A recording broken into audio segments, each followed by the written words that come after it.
Hey guys, it's Jason, and today I wanted to talk a little bit about this question that I got recently from an old colleague of mine who I used to work with at Meta, and he was asking me, hey, I've been getting kind of burned out working here. It's been only 2 years, but this place is really draining, and how did you know that you were ready to leave and go on your sabbatical, and what allowed you to take that leap? You know, it's scary to take that leap to go off and do the next thing, especially when you're saying, like, I'm gonna take time off, instead of saying, oh, I got this new job, or I raised money for my startup, but to say, I'm going to take a pause. I appreciated that question. I gave him a couple thoughts and I wanted to share them here with you.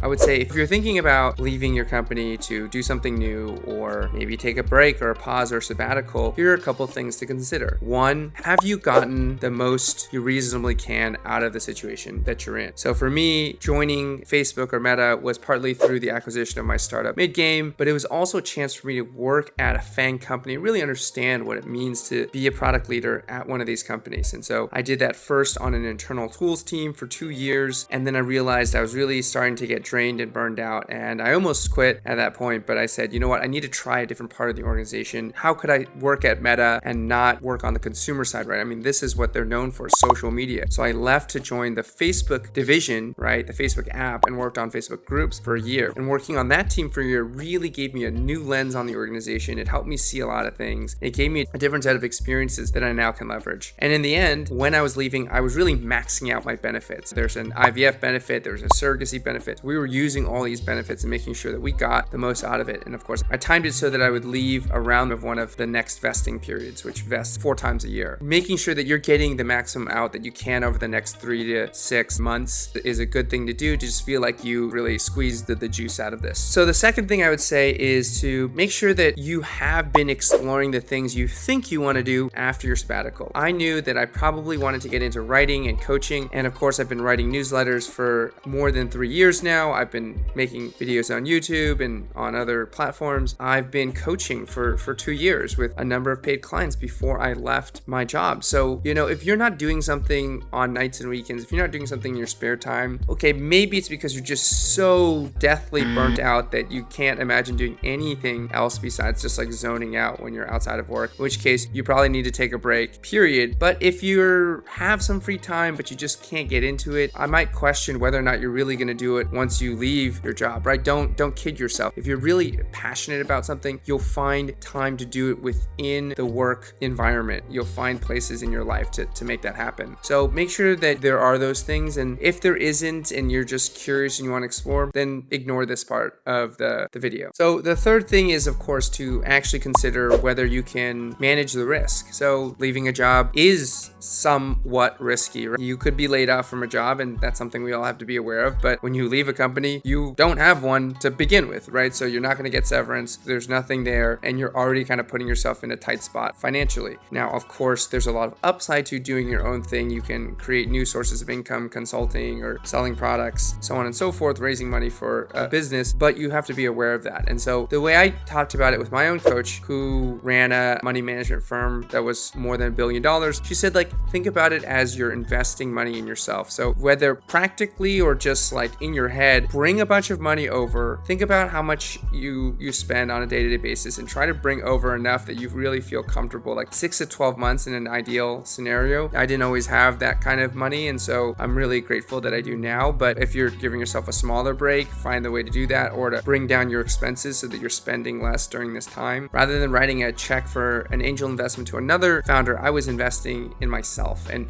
be comfortable and prepared and happy to lose that money because you're investing it in your personal growth, in your healing, in your creative endeavors. But it also means that you have to be ready about that. You have to make a plan for that. So that's a less fun part about this endeavor, but it is something that is important to consider before you make the leap. And finally, the last thing, number 4, is to think about how much more capable you can be outside of the job. For some people, jobs can be a form of structure. They can be a form of support, financial, social, all the resources and the training and the mentorship. It's really valuable. I gained a lot from my time at Meta, at Etsy, at some of these other places that I've worked. We're all teammates here now. but it also is limiting and it is constraining, especially for creative people, for people who have a lot of passions, interests, talents, even product management, which is a pretty broad skill set and allows you to do a lot of different things, requires a lot of different things from you. I still felt limited in what I was going to be recognized for, what I needed to spend time on, things that drained me, how I needed to get things done in a certain way. And so at the end of the day, I think that we're all sort of uniquely shaped individuals, and some of us can find a fit inside of a certain organization or in a certain environment. And your job is to understand the shape of yourself and then to find that environment where your unique shape can really be expressed, can really be valued and used and made productive, right? And so for me, I think this new creator, independent, solopreneur endeavor that I'm pursuing is the kind of thing that makes sense for me, for my shape, and for this time in my life. And so I'm just so excited to go after it. If you've never done that kind of a thing, you might not really know. And so maybe it's worth just doing it just to find out. All right, today we're going to talk about how we can find out and how much we can find out. Or maybe talk to people who have done the solopreneur thing and see if what they say matches like how you see the world. But at the end of the day, it's an important choice. I don't think most people should spend their entire careers only working inside of large organizations. Try something different. Try your own consulting services. Try your own hand at a startup or work at a smaller company. At the very least, it'll make you appreciate what you do have better. If you think that at the end of the day, you're like, oh, that was terrible, or oh, I hate working for a startup. Okay, then you can go back to that big company and know that you're not missing anything and not feel any kind of FOMO. That's some advice I would have for you if you're thinking about whether or not you want to leave your job or do something more creative or take a sabbatical. Let me know if you have any questions. Leave those in the comments. Love to answer them. Otherwise, I'll see you